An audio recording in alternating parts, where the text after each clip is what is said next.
Welcome back everybody to my channel. My name is JustinWatchesMovies. Today I'm totally excited to talk about the Lego Movie 2, the second part.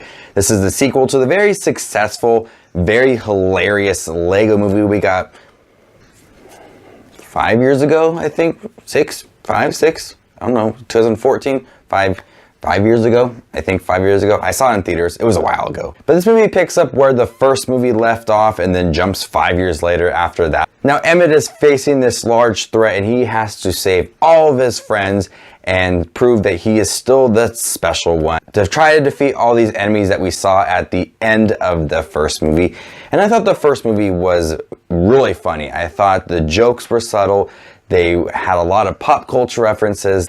That fast-paced animation style worked for that movie. And then we got the Batman one, and we got the Lego Ninjago movie, and now we get in the sequel, the second part. And it takes everything that you love from that first movie and brings it to this new movie. This movie just is so hilarious. There's so many subtle jokes in this movie that if you're seeing it with a large crowd, you're probably going to miss a lot of jokes. Luckily for me, there was one other dude in this movie theater in the back of the movie theater, and I could hear him laughing, but I could just catch all the jokes. I was laughing a lot, catching all these little jokes about Bruce Willis and Hot Tub Time Machine and Back to the Future and Justice League and Marvel. There's so many little jokes here and there that made me laugh. There's so many pop culture references. They poke fun at Christian Bale and Ben Affleck. There's, you know, a lot of Batman jokes in this movie. That's what I love about the Lego movies, and like all four of them, is that the jokes are tailored to both kids and adults as well. Adults can go to this movie and laugh constantly at all these little jokes because we're going to understand them. Some kids are not going to understand certain jokes about Bruce Willis. We're going to understand the jokes and we're going to laugh. So we can have fun as well while enjoying this fast-paced animation with all these little cool Lego scenes, but getting the jokes as well. So the jokes still are hilarious in this movie. And what I love about this movie as well is the storyline for Emmett. I really liked him in the first movie. I was invested in his storyline. I was rooting for the guy.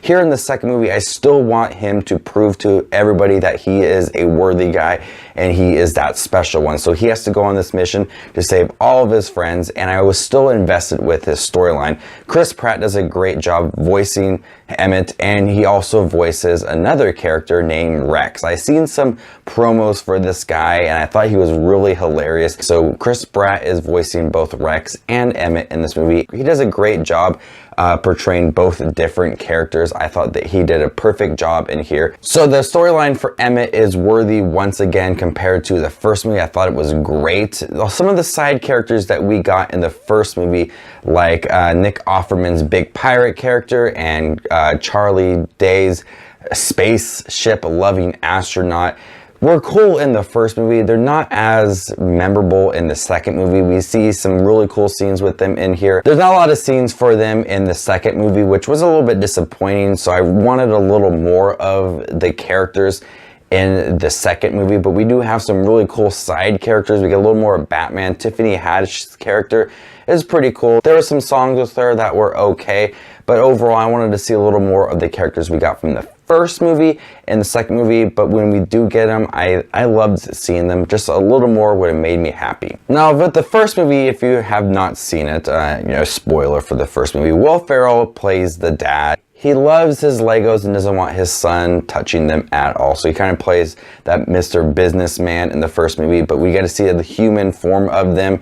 And, you know, at the end, he reveals that his sister has to come in play. So I think there's a good integration of the human characters into this story. I think it works really well. There's like some morals in here I thought worked with this film. So the integration of the humans in the second movie works just as well as the first movie. So there's a lot of things to love about the second Lego movie. The jokes work. They're hilarious. The animation is beautiful. It's so fun to see all these different little Lego pieces, the little Lego characters as well, like the Wizard of Oz. You get to see them in here and they're so fun to see.